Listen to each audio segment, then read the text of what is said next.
Dave, how frustrated were you today? It was a game that never really got going, did it? Yeah, listen, it was a poor game.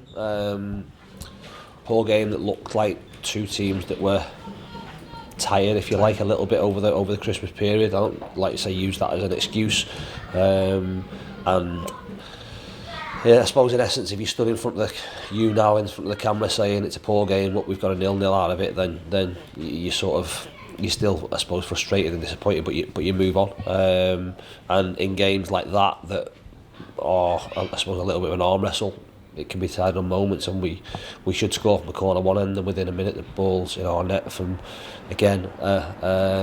our perspective, a poor goal defensively. And I suppose that's the difference between a team that will minimally make the playoffs and a team that wants to get in the playoffs, the fine margins, and we've got to make sure that we improve, and those games when you don't play well, you get something from them. We haven't today, and that's why we're disappointed. You obviously fired them up at half time, because immediately after the break we really did come out with the bit between our teeth, didn't we? I think the first half was, like I said, was very lacklustre from both teams, and sometimes I suppose I'm being critical of us. What we needed to do was up the tempo. In fairness to them, they've played the same team as we did against them Boxing Day, same team at Chorley, same starting 11 today, so they've had lads who played 3 games in 6 days. We only had 5 that had sort of in that position, so we should be taking it on and pushing the game. I thought we were a little bit safe first half. We had some intent without too much belief. We got some ball in some decent areas, and wanted to go, and I suppose when we got the ball into wide areas, go and put balls in that people go and attack, go and put the ball. And I thought for, like I say, the first bit we showed that. Kenton put a couple of decent balls in from that side. And then Ryan puts a great ball in from the corner. I think it's Rains, he should score. We don't, and then in the defensive third, again, I've been critical of it, and it's something we've been trying to press home and working on. We're just too passive defensively in the final third.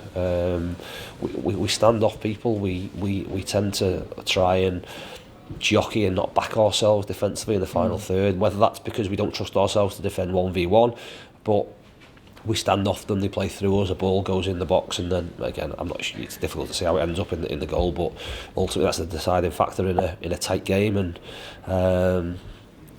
yeah, like I said, we started the second half well. We're on the front foot, and the goal then comes probably 10 minutes, 11 minutes into the second half, and from that point on, you then want to try and I suppose build up a head of steam. If I'm being critical, the lads who came on didn't do that enough for us, and the game became fractious, and they'll see it as, I suppose, managing the game well in terms of buying free kicks and stuff, and it became frustrating. We kept plugging away, and you obviously get your potential chance right at the death, don't take it. But if we're involved in poor games, they can't be good games all the time, but you've got to come out with something. We should come out with at least a point. Obviously, you made a change in goal today. Mitchell Beanie given his chance. Didn't have a lot to do. What did you make of his performance? Yeah, no, listen, I think we've spoken about this before, and it's probably the one position where if lads have made errors and not have had a loss of form in certain areas, have got changed. If goalkeeper's one place they haven't. Obviously, Ben made a mistake on Saturday, and it's like I say, I just felt like he needed taking out the firing line a little bit. Mitch has been obviously training with us. What we've not done is seen him in games, and you can say it was a bit of a risk to throw him straight into a league game, but. No, he did okay. Like I say, not a great deal he had to do, but what he did well. And we're looking. Like I said, we continue to look at the squad and make decisions and make decisions short term to try and give us something to go out at the end of the season. And obviously, again, decisions need to be made a little bit sort of medium longer term as to where we're at with people. So we'll continue to look at that. Like I say, we'll continue to try and improve the squad, try and get better, try and improve the players we've got, and ultimately get the best out of the players we've got to give ourselves a shot at the end of the season. A frustrating start of the new year, a frustrating little spell over Christmas, I guess. But what better way to bounce back than an exciting cup tie at the weekend?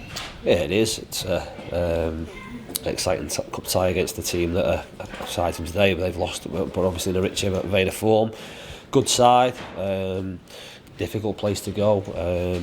Big pitch, but obviously massive carrot at the end of it. Not just prize money in terms of us as a club of our size, but that potential fourth round draw. So that's a game now that it's always difficult from a player's perspective. Would have probably been on their minds for a while from our side of it and management side of it. Obviously, today was massively important from a club perspective. Saturday becomes important. If I'm being dead honest and probably a little bit boring, Tuesday's more important to me. But we'll go there and we'll try and I'll go there with a game plan and put in an effort that hopefully can see us progress to the next round.